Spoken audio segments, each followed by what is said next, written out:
예수님께서 고난의 한 주간을 걸어가실 때 수요일을 맞게 되셨을 때에는 예수님이 어떠한 하신 일에 대한 기록을 남겨주지 않고 있습니다. 우리가 읽지 않았습니다만 마가복음 14장 10절 11절 말씀에 보면 예수님의 제자 가운데서 가룟 유다가 예수님을 종교 지도자들에게 넘겨주려고 서로 약속을 하고 은 30을 받고 그 때를 이제 기다리게 되는 그런 일이 수요일 날 있었다, 이렇게 살펴볼 수 있겠고, 예수님께서 하셨던 특별한 일에 관한 기록을 우리가 복음서에서 찾아볼 수 없습니다. 그래서 성경 학자들은 침묵의 날이다, 이렇게 이야기를 하고 있는 것입니다.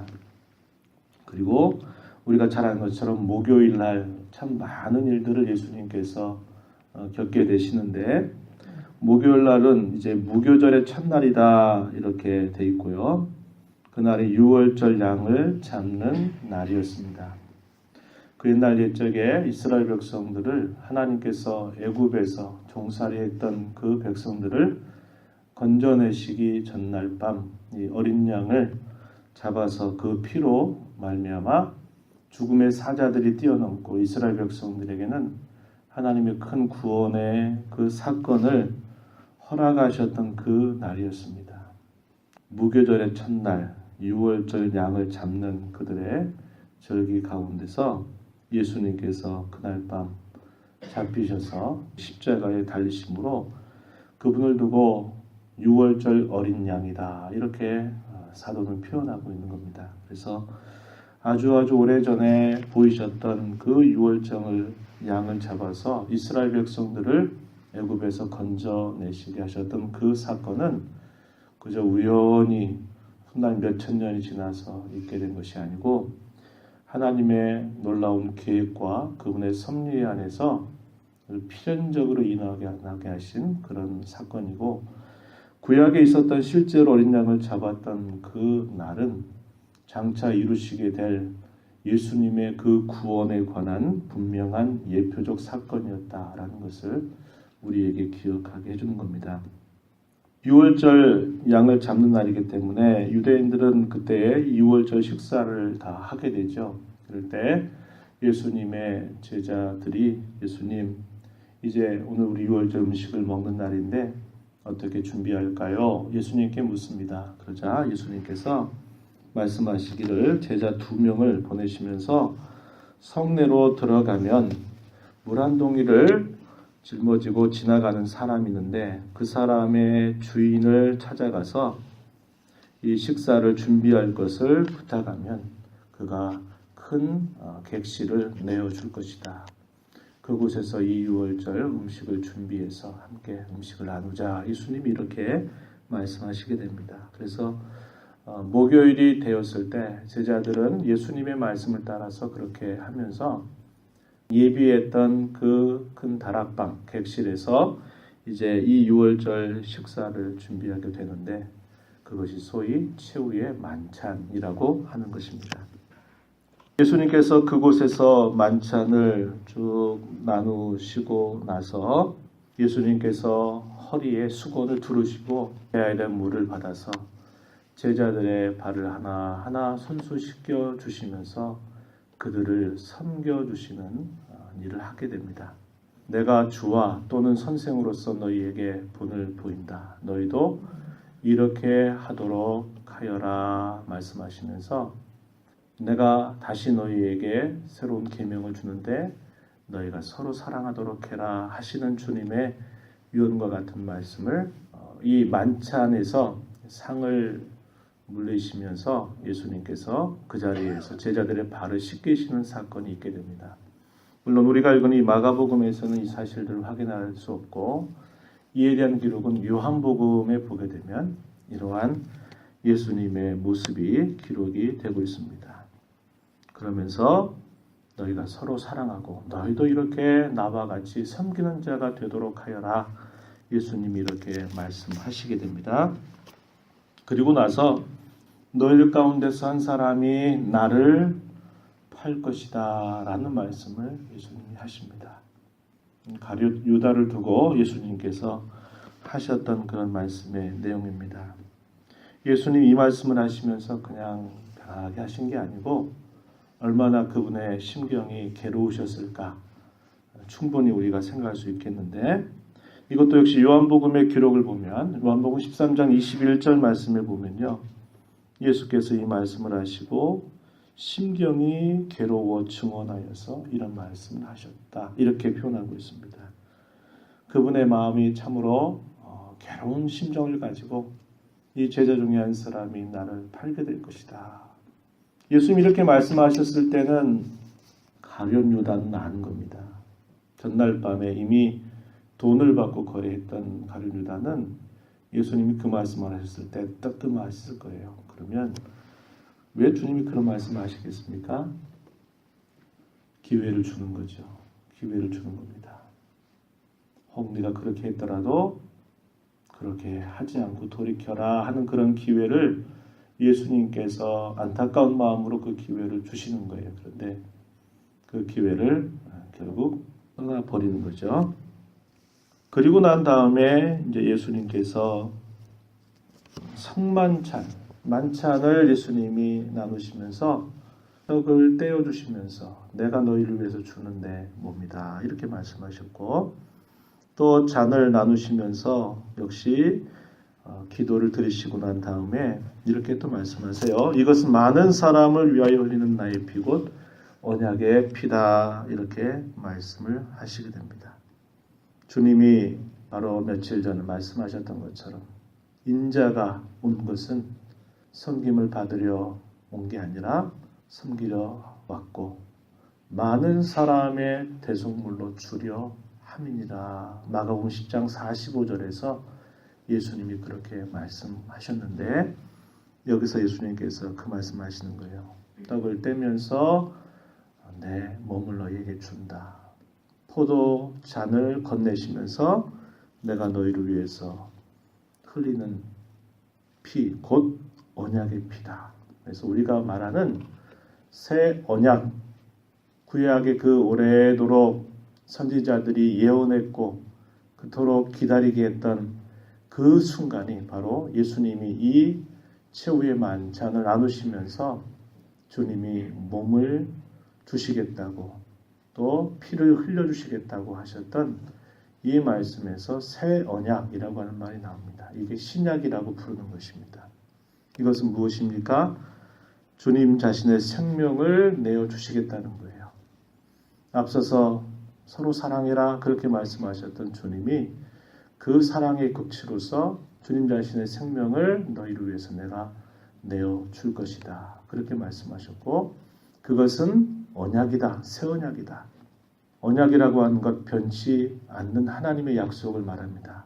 한쪽에서 폐기하고 배반하고 끊임없이 거슬러도 하나님은 그 약속에 신실하신 자신의 이름을 거셔서 그 약속을 바꾸지 않고 반드시 약속하신 것을 이루신다라고 그 오랜 시간 동안 예언해 오셨던 그 말씀을 친히 주님 자신의 목소리로 언약의 피다, 내가 이 피를 너희를 위해서 흘릴 것이다 라고 예수님이 말씀을 하시게 됩니다. 그러면서 영원한 나라, 완성될 하나님의 나라에서 그분과 함께 누리게 될 어린 양의 혼인잔치, 그때 다시 최후의 만찬을 나누게 될 것이라고 주님께서 약속하시고서는 찬미하시면서 제자들을 데리고 감람산으로 가시게 됩니다.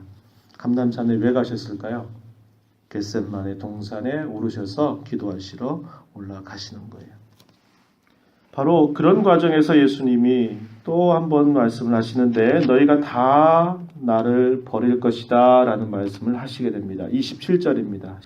예수님께서 감람산으로 가시는 중에 이렇게 말하는 겁니다. 너희가 다 나를 버릴 것이다. 이것은 구약에 예언되었던 스가랴 선지자를 통해서 예언되었던 그 말씀이 이제 실현될 것이다, 이렇게 말씀하는 거죠. 기록된 바 내가 목자를 치리니 양들이 흩어지리라, 이렇게 예언하였다, 이렇게 예수님께서 말씀하셔요. 그러면서 28절 말씀해 보세요. 그러나 내가 살아난 후에 너희보다 먼저 갈릴리로 가리라. 이렇게 말씀하십니다. 갈릴리가 어느 곳입니까? 예수님이 처음 하나님 나라의 복음을 전파하셨던 그 지역입니다. 그리고 그 복음 전파를 하시면서 제자들을 처음 부르셨던 곳이 이 갈릴리였어요. 다시 시작하는 겁니다. 자신들을 처음 불러서 고기 잡는 어부로 살지 말고 사람 낚는 어부로 너희 살아가라. 그렇게 부르셨던 그 자리로 다시 가서 우리 다시 만나자. 주님이 그렇게 말씀하세요. 배반하실 것 다 아셨습니다. 십자가의 걸음 누구도 함께 할 수 없다는 것 주님이 아셨습니다. 근데 그렇기 때문에 주님이 홀로 내가 이 걸음 가서 내가 너희들과 부활해서 다시 그곳에서 만나자. 이렇게 말씀하신 거예요. 그래서 요한복음 13장 1절에 보면은 이런 말씀을 표현하고 있어요. 세상에 있는 자기 사람들을 사랑하시되 끝까지 사랑하시니라. 이렇게 말씀합니다. 주님의 사랑이 그러했다. 이렇게 표현해요. 세상에 있는 자기 사람들을 사랑하시던데 끝까지 사랑하셨다. 짓밟히고 배반당하고 버림을 당하는 그러한 일들을 겪게 될 것이지만 나는 너희를 변함없이 사랑한다. 거기서 만나자. 내가 거기서 기다릴 테니 그곳으로 오너라. 이렇게 예수님 말씀하시는 겁니다. 그때 베드로가 말하죠. 다 그럴지라도 저는 절대로 그렇게 하지 않겠습니다. 거짓말 아니었을 거예요. 진심이었을 겁니다. 충분히 할 수 있다고 믿었어요. 그런데 예수님은 네가 오늘 밤 닭이 2번 울기 전에 3번이나 나를 부인하게 될 것이다. 이렇게 말씀을 하시는 거예요. 그 말을 듣는 베드로는 서운했을 겁니다. 또 다시 말해요. 주님, 혹 다른 사람이 다 주님을 떠나도 저는 그렇지 않을 것이고 주와 함께 죽을지언정 저는 절대로 부인하지 않을 겁니다. 이건 역시 진실한 그의 고백이었을 거예요. 그러나 주님은 말씀하시는 거예요. 이건 네 생각과 네 마음과 네 뜻대로 네가 감당할 수 있는 일이 아니다. 기도하지 않고 너 자신을 부인하지 않고는 절대로 할 수 없는 일이다. 이것을 예수님께서 보여주시는 겁니다. 주님 자신도 십자가를 향해서 그 겟세마네에 올라가서 사투를 벌이시면서 처절하게 기도하시면서 그 십자가를 맞이하시는데 제자들이 육신적인 생각과 마음과 그런 생각 가지고 자기 부인하지 않고 기도하지 않고 자기가 제자된 노릇을 다하겠다. 할 수 없는 일이라는 것을 보여주신 것입니다. 우리가 오늘 이 말씀을 우리가 보면서 주님을 따른다고 하는 게 뭘까? 제자의 도리가 과연 뭘까? 어떻게 주님을 섬겨야 될까? 이러한 내용들을 우리는 깊이 생각하게 되고요.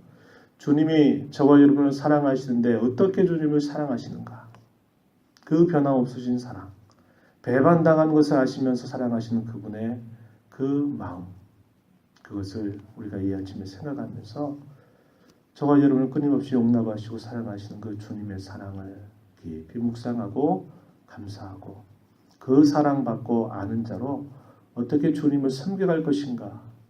나는 지금 어떻게 주님을 섬기고 있는가를 다시 한번 점검하면서 기도하고 끊임없이 우리 자신을 부인하는 그런 일이 아니고서는 자기 십자가를 지지 않고서는 따라올 수 없는 그 길임을 기억하면서 주님의 제자로서 다시 한번 주 앞에 결단하고 다짐하며 살아가는 저와 여러분 모두가 되기를 바랍니다.